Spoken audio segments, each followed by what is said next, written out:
Letter, Dr. Seward to Honorable Arthur Homewood, 6 September.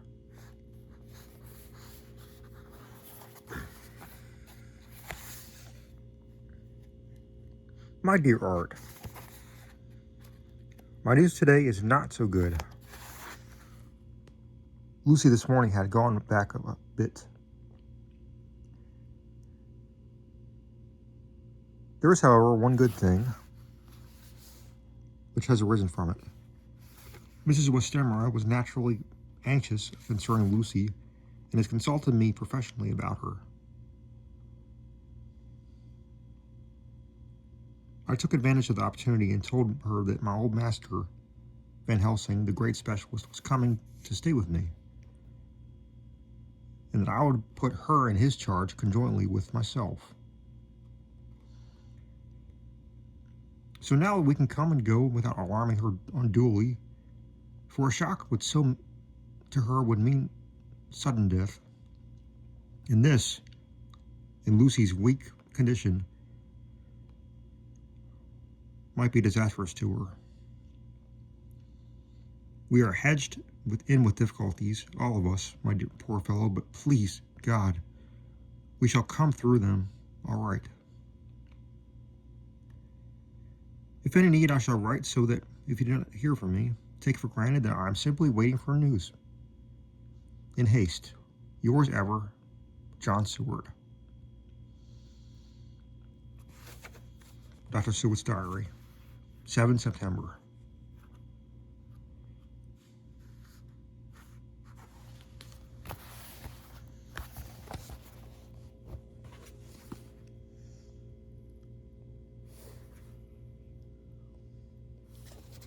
The first thing Van Helsing said to me when we met at Liverpool Street was,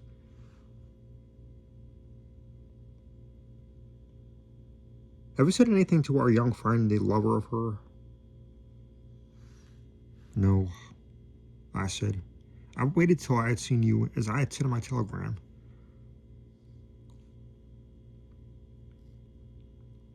I wrote him a letter simply telling him that you were coming, as Miss Westenra was not so well, and that I should let him know if need be. "Right, my friend," he said. "Quite right, but he better he not know as yet."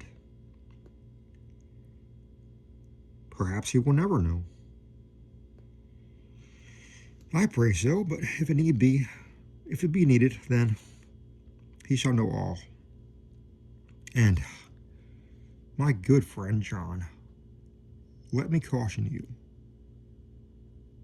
You deal with a madman. All men are mad some way or the other, and inasmuch as you deal discreetly with your madmen, so deal with God's madmen too, the rest of the world. You tell not your madman what you do, nor why you do it.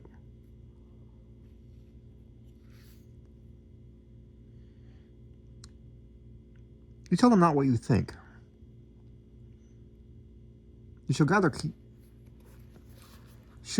you keep knowledge in its place. You shall keep knowledge in its place, where it may rest, where it may gather and its kind around it and breed.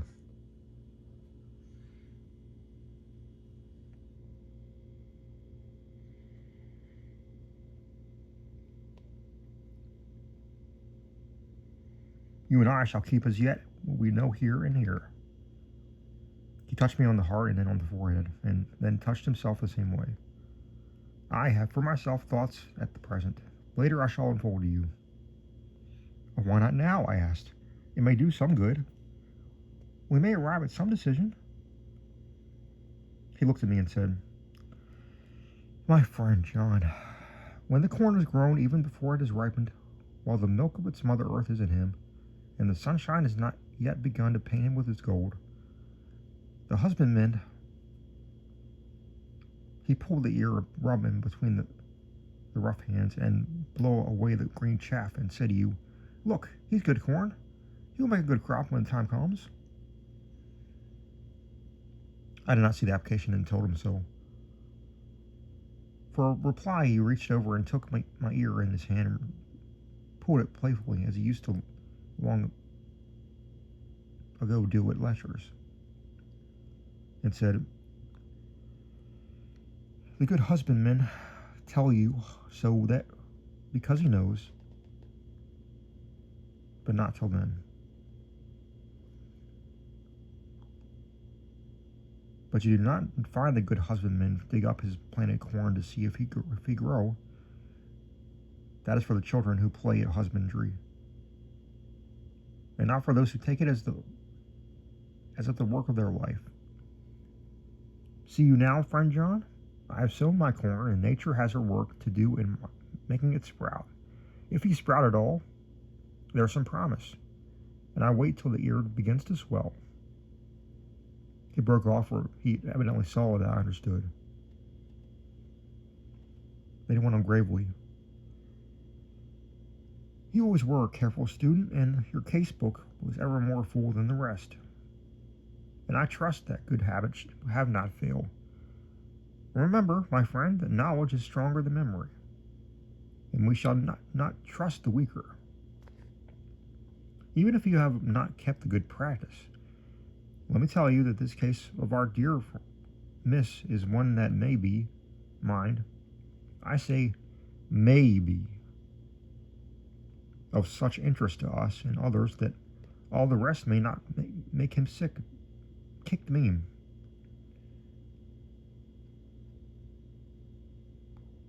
As your people say. Take then good note of it. Nothing is too small. I counsel you, put down in record even your doubts and surmises. Hereafter it may be of interest to you is to see how true you guess. We learn from failure, not from success.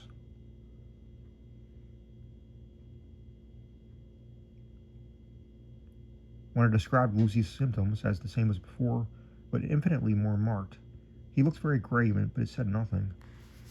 He took with him a bag in which there were many instruments and drugs, the glass paraphernalia of our beneficial trade, as he once called in one of his lectures, the equipment of a professor of the healing craft. When we were shown in, Mrs. Westemmer met us. She was alarmed, but not so much as I expected to find her. Nature, in one of her beneficent moods, has ordained that even death has some antidote to its own terrors.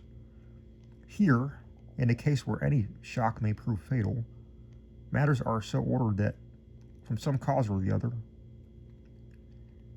the things are not personal. Even the terrible change in her daughter, to whom she is so attached, do not seem to reach her. It is something like the way Dame Nature gathers round a foreign body an envelope of some sensitive tissue which can protect from evil that which it would otherwise harm by contact. If this be an ordered selfishness, then we should pause before we condemn anyone for the vice of egoism, for there may be a deeper root for its causes than we have knowledge of. I use my knowledge of this phase of spiritual pathology and set down a rule that she should not be present with Lucy or think of her illness more than was absolutely required. She assented readily, so readily that I saw again the hand of nature fighting for life. Van Helsing and I were shown up to Lucy's room. If I was shocked when I saw her yesterday, I was horrified when I saw her today. She was ghastly, chalkily pale. The red seemed to have gone even from her lips and gums, and the bones of her face stood out prominently. Her breathing was painful to see or hear. Van Helsing's face grew as marble.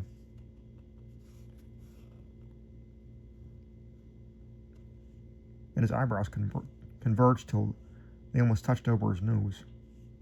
Lucy lay motionless and did not seem to have strength to speak, so for a while we were all silent. But then Van Helsing beckoned to me, and we went gently out of the room. The instant we had closed the door, he stepped quickly along the passage to the next door, which was open. Then he pulled me quickly in with him and closed the door. "My God," he said. "This is dreadful. This is not time to be lost. She will die for sheer want of blood to keep the heart's action as it should be. There must be a transfusion of blood at once. Is it you or me? I'm younger and stronger, Professor. It must be me. But get ready at once. I will bring my bag, but I'm prepared." I went downstairs with him. As we were going, there was a knock at the hall door. When we reached the hall, the maid had just opened the door. Arthur was stepping quickly in.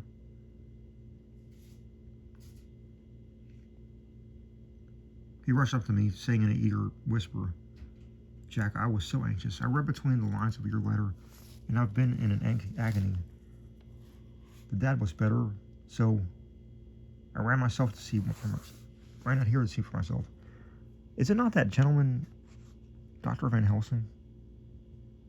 I'm so thankful to you, sir, for coming." When the first professor's eye had lit upon him, he'd been angry at the interruption at such a time, but now, as he took in his stalwart proportions and recognized the strong young manhood which seemed to emanate from him, his eyes gleamed. Without a pause, he said to him as he held out his hand, "Sir, you have come in time. You are the lover of our dear miss. She is bad, very bad. Nay, my child, do not go like that." For he suddenly grew pale and sat down in the chair, almost fainting.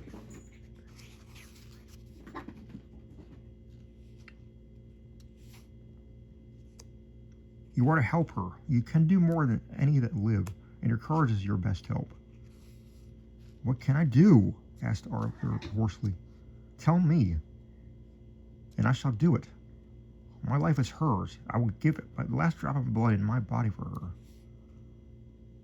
The professor has a strongly humorous side, and I could, from old knowledge, detect a trace of its origin in his answer. "My young sir, I did not ask so much as that. Not the last. What shall I do?" There was fire in his eyes, and his open nostrils quivered with intent. Van Helsing slapped him on the shoulder. "Come," he said. "You are a man, and it is a man we want. You are better than me, better than my friend John." Arthur looked bewildered, and the professor went on explaining in a kindly way. "Young Miss is bad, very bad. She wants blood, and blood she must have or die. My friend John and I have consulted, and we are about to perform what we call a transfusion of blood, to transfer full veins of one to the other empty veins, which pine for him. John was to give his blood, as he is the more young and stronger than me." Here Arthur took my hand and wrung it in silence. "But now you are here. You are more good than us, old or young, who toil much in the world of thought. Our nerves are not so calm, and our blood so bright than yours." Arthur turned to him and said, If you only knew how gladly I would die for her, you would understand." He stopped with a sort of choke in his voice. "Good boy," said Van Helsing, "and not so far off. You will be happy that you have done all for her you love. Come now and be silent. You shall kiss her once before it is done. Then you must go, and you must leave at my side. Say no word to Madame. You know how it is with her. There must be no shock. Any knowledge of this would be one. Come." We all went to Lucy's room. Arthur, by discretion, remained outside. Lucy turned her head and looked at us, but said nothing. She was not asleep, but she was simply too weak to make the effort. Her eyes spoke to us, that was all. Van Helsing took some things from his bag and laid them on a little table out of sight. Then he mixed a narcotic and, coming over to the bed, said cheerily, "Now, little miss, here is your medicine. Drink it off like a good child. See, I lift you so that it is to swallow it is easy. Yes." She made the effort with success. It astonished me how long the drug took to act. This, in fact, marked the extent of her weakness. The time seemed endless until sleep began to flicker on her eyelids. At last, however, the narcotic began to manifest its potency, and she fell into a deep sleep. When the professor was satisfied, he called Arthur in the room and bade him strip off his coat. Then he added, "You may take that one, little kiss." "One little kiss whilst I bring over the table. Friend John helped me." So neither of us looked whilst he bent over her. Van Helsing turned to me and said, "He is so young and strong, and of blood is so pure that we need not defibrillate it." Then with swiftness, but with absolute method, Van Helsing performed the operation. As the transfusion went on, something like life seemed to come back to poor Lucy's cheeks, and through Arthur's growing power, the joy of his face seemed absolutely to shine.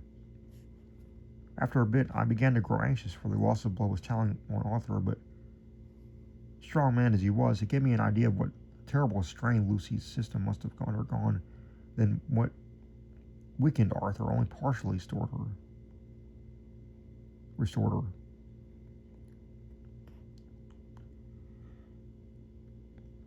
But the professor's face was set, and he stood watch in hand, and with his eyes fixed now on the patient and now on Arthur. I could hear my own heartbeat. Presently he said in a soft voice, "Do not stir an instant. It is enough. You attend him. I will look to her." When all was over, I could see how much Arthur was weakened. I dressed the wound, and he took his arm and brought him away. When Van Helsing spoke without turning round, the man seemed to have eyes in the back of his head. "The brave lover, I think, deserves another kiss, which he shall have presently." And as he had now finished his operation, he adjusted the pillow to the patient's head.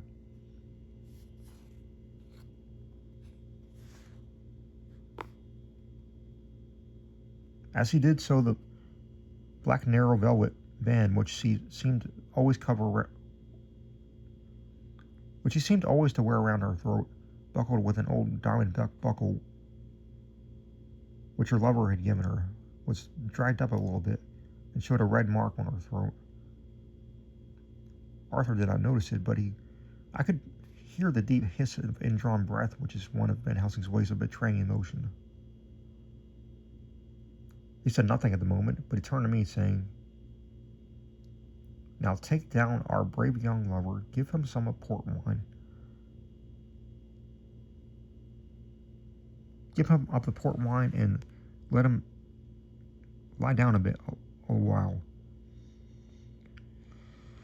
He must then go home and rest, sleep much and eat much, and that he may be recruited of what he has given so given to his love. He must not stay here. Hold a moment. I may take, sir, that you are anxious of the result. Then bring it with you that in all the ways of this operation is successful. You've given her life. You have saved her life this time. And you can go home and rest easy in mind that all that can be is. I shall tell her all when she is well. She shall love you nonetheless for what you have done. Goodbye." When Arthur was gone, I went back to the room.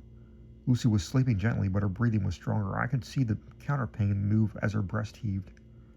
By the bedside sat Van Helsing, looking at her intently, the velvet band again covering the red mark. I asked the professor in a whisper, "What do you think of that mark on her throat?" "What do you make of it?"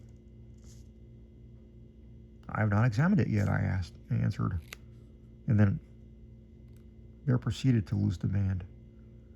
Just over the external jugular vein there were 2 punctures. Not large, but not wholesome looking.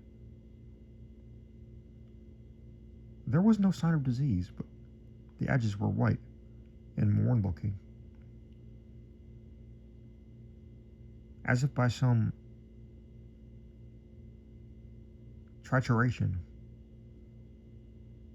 It had once occurred to me that this wound, or whatever it was, might be the means of that manifest loss of blood. But I abandoned the idea as soon as it formed, for such a thing could not be. The whole bed would have been drenched with scarlet with the blood which the girl must have lost to leave such a power as she had before the transfusion. Well, said Van Helsing. Well, said I can make nothing of it. The professor stood up. I must go back to Amsterdam tonight, he said. There are books and things there which I want. You must remain here all night, and you must not let your sight pass from her. Shall I have a nurse? I asked. We are the best nurses, you and I. You keep watch all night. See that she is well fed and nothing disturbs her. You must not sleep all the night.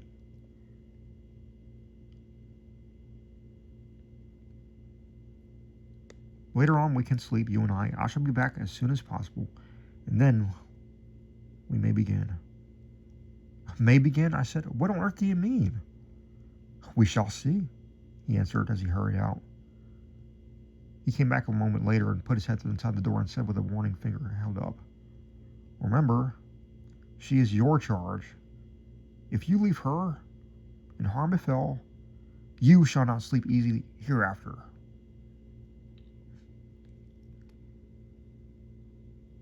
Dr. Sewell's diary continued. 8 September. I sat up all night with Lucy. The opiate worked itself off towards dusk, and she waked naturally. She looked a little different being from what she had been before the operation. Her spirits even were good, and she was full of happy vivacity, but I could see evidences of absolute prostration which she had undergone.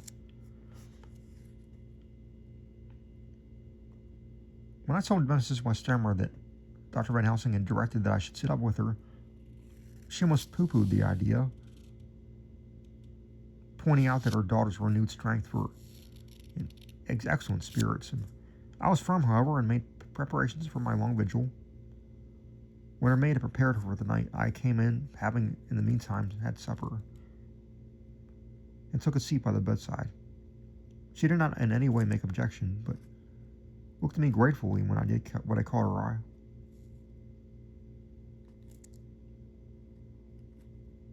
Whenever I caught her eye. After a long spell, she seemed sinking off to sleep, but with an effort seemed to pull herself together and shook it off. It was apparent that she did not want to sleep, so I tackled the subject at once. You do not want to sleep? No, I'm afraid. Afraid to go to sleep? Why so? It is the boon we all crave for. Not if you were like me. If sleep were to you a presage of horror. A presage of horror? What on earth do you mean? I don't know. Oh, I don't know. And that is what is so terrible. All this weakness comes to me in my sleep until I dread the very thought. But my dear girl, you may sleep tonight. I am here watching you, and I can promise that nothing will happen. I can trust you, she said.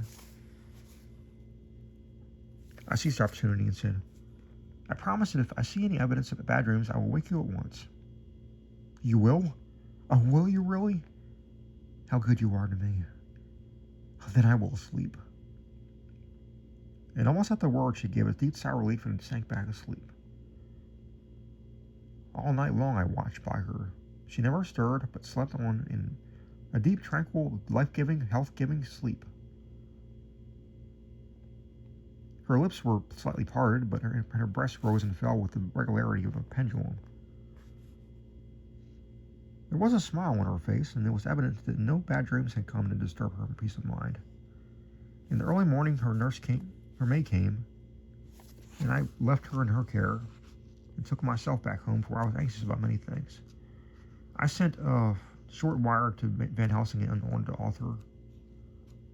telling them on the excellent result of the operation.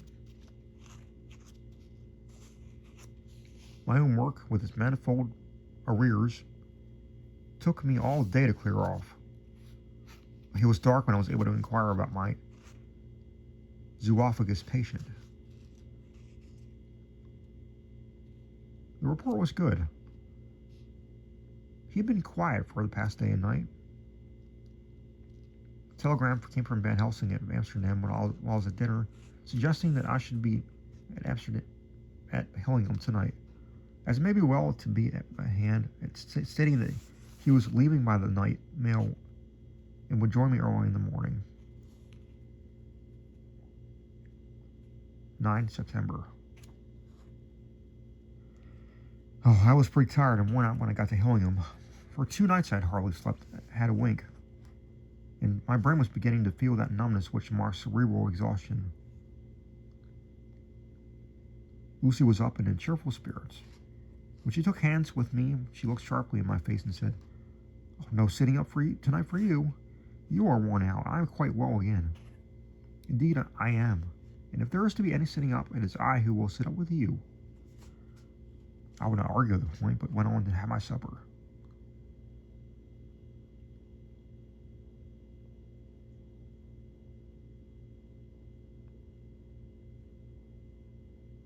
Lucy came with me, and enlivened by her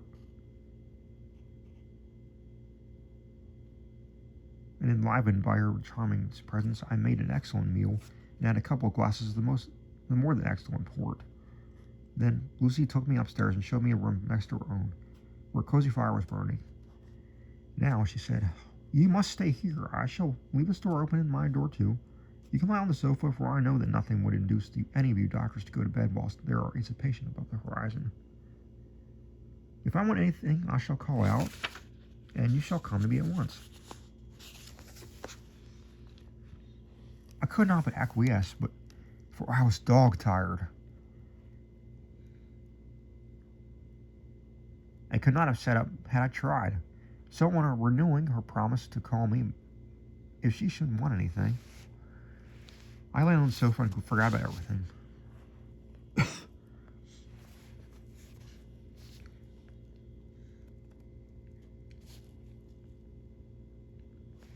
Lucy Westenra's diary, 9 September. I feel so happy tonight. I have been so miserably weak that to be able to think and to move about is like feeling sunshine after a long spell of east wind out of a steel sky. Somehow Arthur feels very, very close to me. I am to feel his presence, warmth about me. I suppose it is that sickness and weakness that are selfish things that turn our inner eyes and sympathy on ourselves, whilst health and strength give love rein. And in thought and feeling, he can wander where he wills. I know where my thoughts are. If only Arthur knew. My dear ears must tingle as you sleep, as mine do waking. Oh, the blissful rest of the last night! How I slept with that dear, good Dr. Seward watching me. And tonight I shall not fear to sleep, since he is close at hand and within call. Thank you, everybody, for being so good to me. Thank God. Good night, Arthur.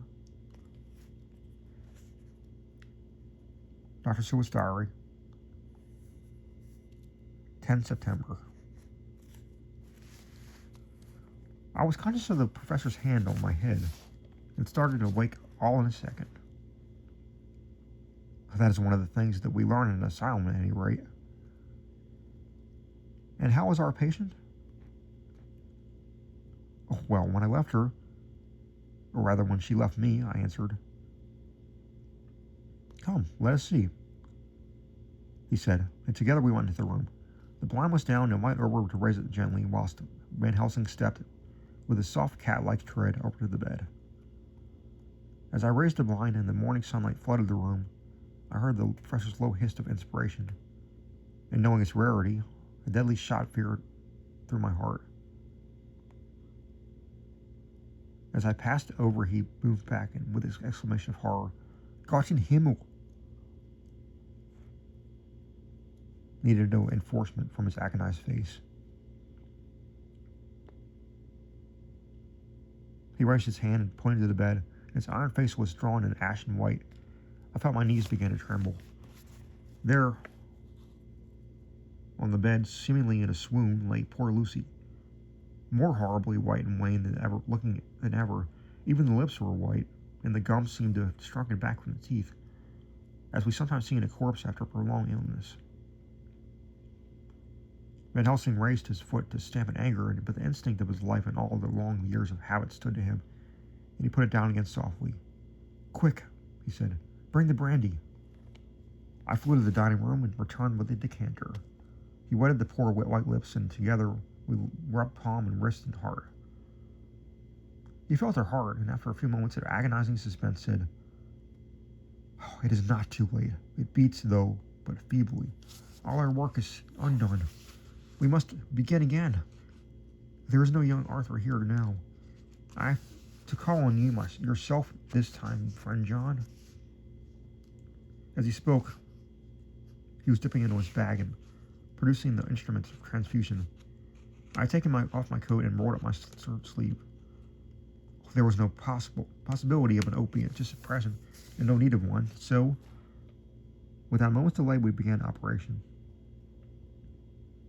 After a time, it did not seem a short time either, for the draining away of one's blood, no matter how willingly it be given, is a terrible feeling. Van Helsing, no matter how willingly Van Helsing held up a warning finger.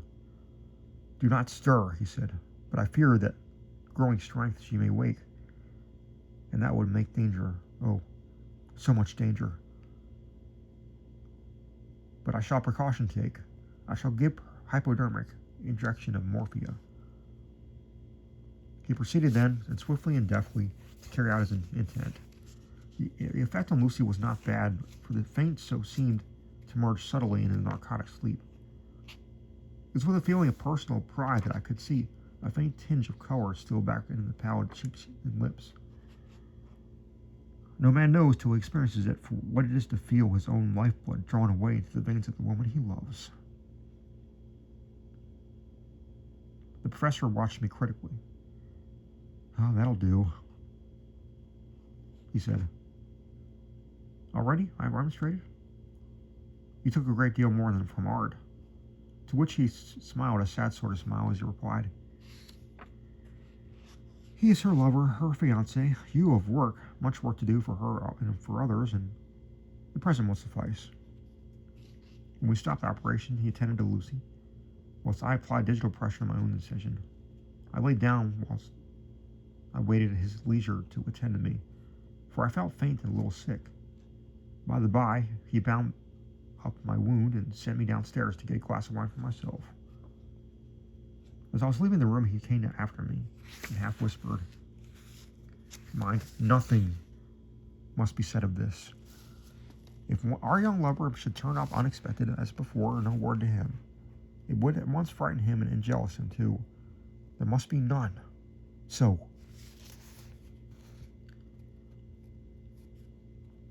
When I came back, he looked at me carefully and said, "You are not much the worse. Go into the room, lie on your sofa, rest a while, then have much breakfast, and come here to me." I followed his orders, for I knew how right and wise they were.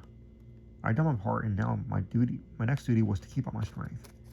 I felt very weak, and in the weakness lost something of the amazement at what had occurred. I fell asleep on the sofa, however, wondering over and over again how Lucy had made such a retrograde movement, and how she could have been drained of so much blood with no sign of anywhere to show for it. I think I must have continued my wonder in my dreams, for sleeping and waking, my thoughts always came back to the little punctures in her throat and the ragged, exhausted appearance of their edges, tiny though they were.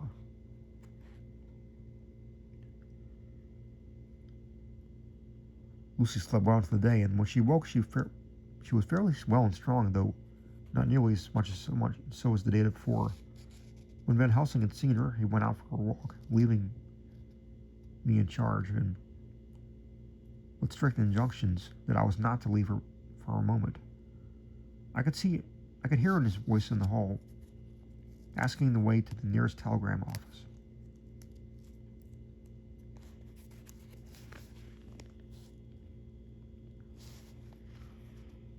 Lucy chatted with me freely and seemed quite unconscious that anything had happened.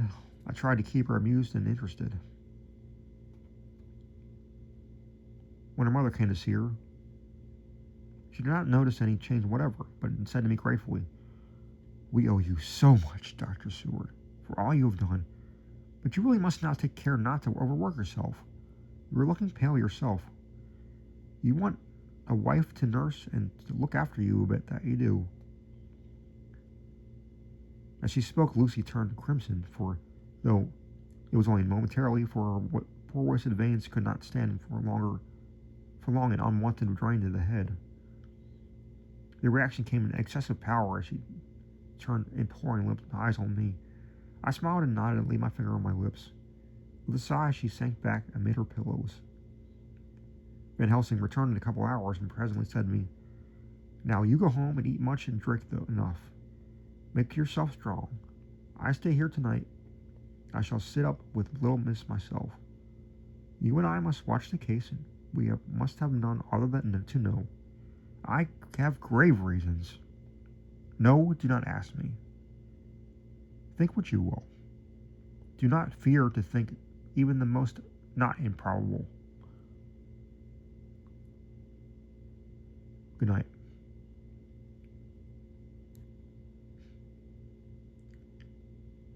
In the hall, two of the maids came to me and asked if they or either of them might not sit up with Miss Lucy. They implored me to let them, and when I said it was Dr. Van Helsing's wish that either he or I should sit up, they asked me quite piteously to intercede with the quote-unquote foreign gentleman.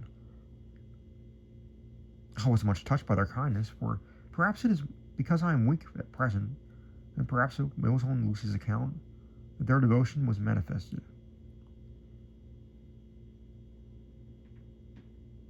For over and over again have I seen similar instances of women's kindness. I got back here in time for a late dinner, went my rounds all well, and set this down whilst waiting for sleep. It is coming.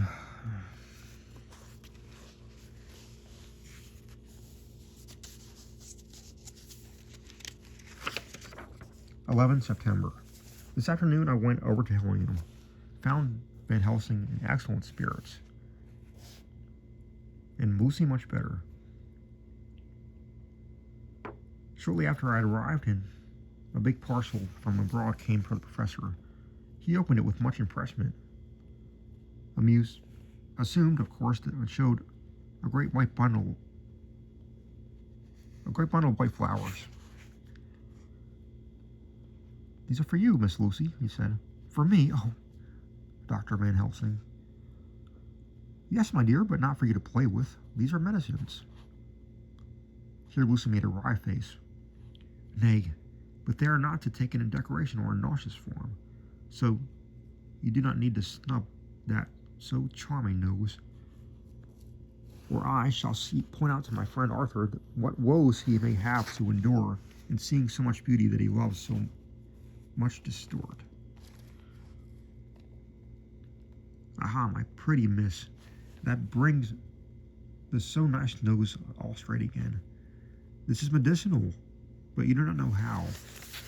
I put him in your window, I make pretty wreaths, and hang him around your neck, so you sleep well. Oh yes, they, like the lotus flower, make your trouble forgotten. It smells so like the waters of Lethe, and so that fountain of youth that the conquistadors sought for in the Floridas, and find him all too late." Whilst he was speaking, Lucy had been examining the flowers and smelling them. Now she threw them down, saying with half laughter and half disgust, "Oh, Professor, I believe you are only putting up a joke on me. Why, These flowers are only common garlic. To my surprise, Van Helsing rose up and said with all his sternness, his iron jaw set and his bushy eyebrows meeting, "No trifling with me. I never jest. There is grim purpose in what I do, and I warn you that you do not thwart me. Take care, for the sake of others, if not for your own." Then, seeing poor Lucy scared as she might well be, he went on more gently. "Oh, well, miss, my dear, do not fear me. I only do for your good. But there is much virtue to you in those so common flowers. See, I place them in myself in your room. I make myself the wreath that you are to wear. But hush, no telling to others that make so inquisitive questions. We must obey, and silence is part of obedience. And obedience is to bring you strong and well into the loving arms that we wait for you. Now, sit still a while. Come with me, friend John, and you shall help me deck the room with my garlic, which is all the way from Harlem, where my friend Vanderpool raised herb in his glass houses all the year. I had a telegraph yesterday, or they would have not been here.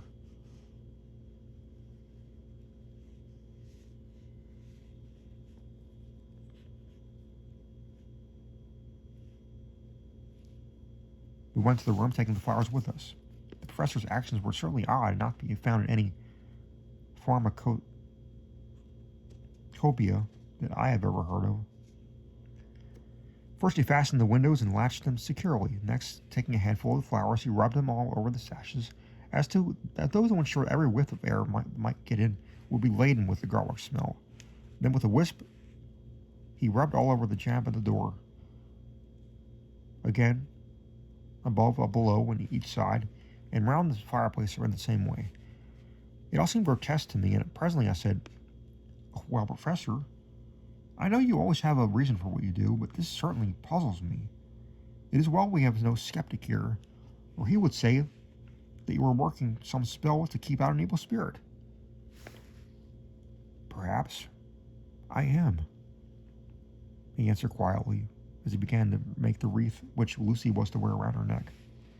We then waited whilst Lucy made her toilet for the night, and when she was in bed, he came himself and fixed the wreath of garlic round her neck. The last words he said to her were, "Take care.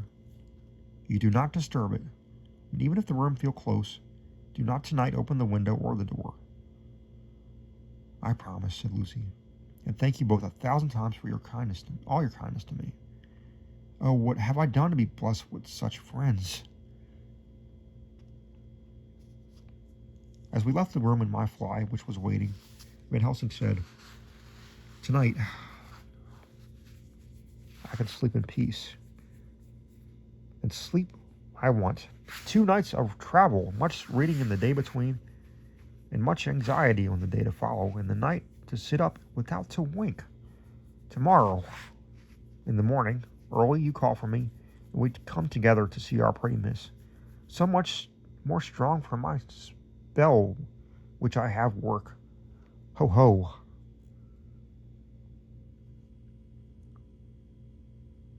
He seemed so confident that I, remembering my own confidence, 2 nights before and with the painful result, felt all and vague terror. It must have been my weakness that made me hesitate to tell it to my friend, but I felt it all the more like unshed tears.